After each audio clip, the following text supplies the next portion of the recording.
आज के सत्संग भाग 3 में जो है, जिसमें मेरा विषय है कि क्या श्री कृष्ण वाकई में महान और भगवान थे, या जो है अर्जुन की जो उपाधि थी महाभारत में वो इन्हें प्राप्त हो गई।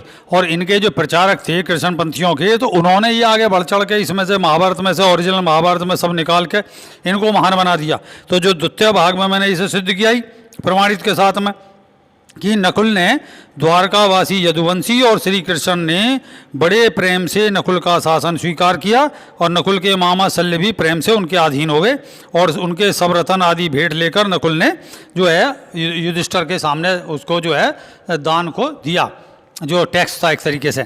तो और उसके अगले में अंक में जो विषय है मेरा, जो कि भाग है उद्योग पर्व, कृष्ण जी संबंधित इसमें, और दुर्योधन की कुमंत्रणा और भगवान का विश्वरूप दर्शन और कौरव सभा से प्रस्थान, ये इसका टॉपिक है जो महाभारत में 545 पेज पर है। तो अब ये मतलब 43 से लेकर 45-46 पेज तक है। तो मैं यहाँ थोड़ा सा बताऊंगा। अब आप यहाँ देखेंगे कि कहाँ ठूसा गया कृष्ण को जो है भगवान बनाकर, जो कि विषय ही है।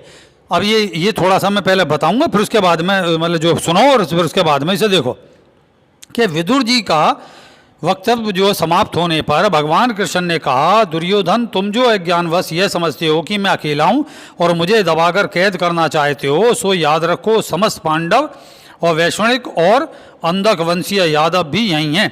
वे ही नहीं, आदित्य रुद्र वसु और समस्त महर्षि गण भी यहीं मौजूद हैं। ऐसा कहकर शत्रु दमन श्री कृष्ण ने अट्ठास किया। बस तुरंत ही उनके सब अंगों से बिजली सी कांति वाली अंगुष्ठाकार और सब देवता दिखाई देने लगे।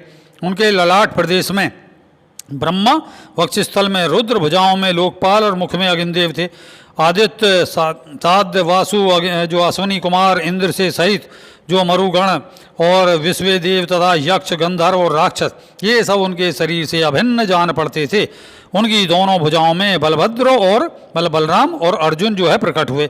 उनके धनुर्धर अर्जुन दाईं ओर और हलधारी बलराम बाईं ओर थे। भीम, युधिष्ठिर और नकुल, सहदेव उनके पृष्ठभाग में, और प्रद्युम्न, अंधक और जो वृष्टिवशी यादव जो थे अस्त्र शस्त्र उनके लिए आगे दिखाई पड़े। उस समय श्री कृष्ण को की जो है अनेक भुजाएं दिखाई दी थी।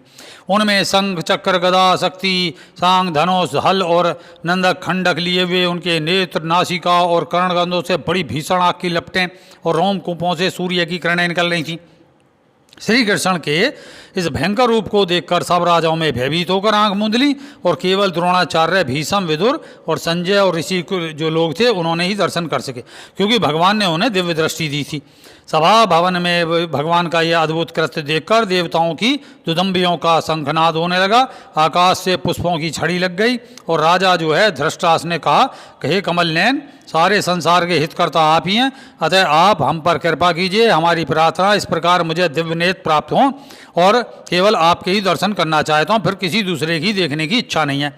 इस पर भगवान श्री कृष्ण ने, कुरुनंदन, तुम्हारे ऐदरस रूप दो नेत्र एक हो जाएं, मतलब दो नेत्र हो जाएं। अब सभा में बैठे हुए राजा और ऋषियों ने देखा कि महाराजा धृतराष्ट्र को नेत्र प्राप्त हो गए, तो उन्हें बड़ा आश्चर्य हुआ, और सब श्री कृष्ण की स्तुति करने लगे। अब यहाँ देखो कि धृतराष्ट्र को नेत्र भी प्राप्त हो गए, और प्राप्त होने के बाद में उसमें सदा ज्ञान ही भरा रहा, अंधकार में जीता रहा। तो ये बड़ी अतिशोक्ति की बात है। और फिर आगे तो यही तो मैं बड़ी संशय की चीज़ लगेंगे कि ये ठूसी गई हैं यहाँ। उस समय पृथ्वी डगमगाने लगी, समंदर में खलबली पड़ गई, सब राजा भौचक्के से रह गए। फिर भगवान ने उस विश्वरूप को अपनी दिव्य, अद्भुत और चित्र विचित्र माया, अब यहाँ देखिए माया है शब्द, माया को समेट लिया। इसके पश्चात वे ऋषियों से आज्ञा ले सात्विकी और कृतवर्मा का हाथ पकड़े हुए सभा भवन से चले गए। उनके जाते ही नारद ऋषि भी अंतर्ध्यान हो गए। श्री कृष्ण को जाते देख राजाओं सहित सब कौरव भी उनके पीछे चलने लगे, किंतु श्री कृष्ण ने उन राजाओं की ओर कोई ध्यान नहीं दिया। इतने में दारुक उनका दिव्य रथ सजकर आ गया। भगवान उस पर आरूढ़ हो गए, और मतलब सवार होकर उसके साथ ही महारथी कृतवर्मा भी चढ़ता हुआ दिखाई दिया। इस प्रकार जब वे जाने लगे तो महाराज धृतराष्ट्र ने कहा, जनार्दन पुत्रों पर मेरा बल कितना काम करता है यह आपने प्रत्यक्ष देख लिया। मैं तो चाहता हूँ किसी प्रकार कौरव पांडव मेल हो जाए, इसके लिए प्रयत्न भी करता हूँ, परंतु अब मेरी दशा देखकर आप मुझ पर संदेह ना करें।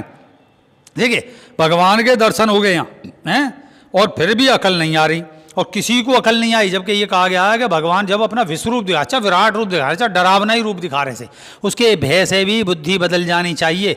सदमार्ग पे आ जाना चाहिए। लेकिन यहाँ कोई फर्क नहीं पड़ा किसी पे। इससे पता चल जाए मायावी शक्ति थी, हिप्नोटिक अवस्था थी। एक जैसे हिप्नोटाइज दिखा देता हिप्नोटाइजर किसी को पलक झपकते, तो चूंकि मायावी तो यही योगी थे। इस पर भगवान कृष्ण ने राजा दृष्टा, द्रोणाचार्य, भीष्म, विदुर, कृपाचार्य और परीक्षित से कहा, इस समय कौरवों की भरी सभा में जो कुछ हुआ वे आपने प्रत्यक्ष देख लिया, और यह बात भी आप सबके सामने की है ही कि मंदबुद्धि दुर्योधन किस प्रकार फुंकार कर सभा से चला गया। मतलब अब यहाँ देखो कि कृष्ण के इस रूप को देखने के बाद भी उसने इन्हें इग्नोर करा, और ये और जो कर्ण वगैरह सारे उठ के वहाँ से चले गए। महाराजा धृतराष्ट्र भी इस विषय में अपने को असमर्थ बता रहे हैं। अतः अब मैं आपसे आज्ञा चाहता हूँ और राजा युधिष्ठिर के पास जाता हूँ। इस प्रकार आज्ञा लेकर जब भगवान रथ में चढ़कर चलने लगे तो भीष्म, द्रोण, कृप, विदुर और धृतराष्ट्र, वही अश्वत्थामा, विकर्ण और यशु आदि कौरवीर कुछ दिन उनके पीछे चले। इसके बाद सबको देखते देखते भगवान अपनी बुआ कुंती से मिलने चले गए। अब विषय आता है यहाँ पे, आखिर जो व्यक्ति ये कह के गया है कि भाई मैं संधि दूत बन के जा रहा हूँ और मैं जो कहूँगा वो मान्य होगी, अब देखते हैं उसके बाद लौट के 5 गांव तो मांग ही लेता हूँ। मतलब पांडवों की धैर्य देखो और इन पे विश्वास देखो कि वो ये सब भी सहन करने को तैयार हैं, पलक झपकते ही मार सकते थे। और उन्होंने कही भाई ठीक है तुम जाओ और जाके ऐसा जैसा जी आए वैसा कर लो, तुम्हारी भी अपनी मन की मर्जी निकल जाए। मतलब ये नहीं है इनकी भी मन की मर्जी निकल जाए, कल को ये ना कहना कि भाई हमारी तो बात सुनी ना तुमने, तो तुम भी अपनी माया दिखाया हो, जो भी तुम में बुद्धि है, बल है, कौशल है, वो सब दिखाया वहाँ जाके, और देखते हैं तुम्हारी कितनी मानते हैं। और जाके दिखाया ना, दिखाने पे क्या हुआ, बंदी बनाने की स्थिति हो गई ना। भीष्म, विदुर और जितने भी है उन्होंने उनकी भी कुछ ना चली वहाँ, और वो भी स्तब्ध खड़े, अर्थात वे न्यूट्रल थे, उन्हें खुद पता ही कि कुछ नहीं होना। नतीजा विश्वरूप दिखाया, उस विश्वरूप का इफेक्ट क्या हुआ ये देखो यहाँ पे। तो इसी विश्वरूप के इफेक्ट को इन्होंने कृष्णपंथी ने मार दुनिया भर का खड़ा खड़ा कर दिया। तो उससे ये सोचोगे मायावी दर्शन से, जबकि भगवान के दर्शन होने के बाद, साक्षात दर्शन होने के बाद किसी भी रूप के हैं, अर्जुन को तो हो गए, अर्जुन को दर्शन होने पे उसे ज्ञान हो गया, उसकी संशय निमट गए, और इनके संशय ना निमटे।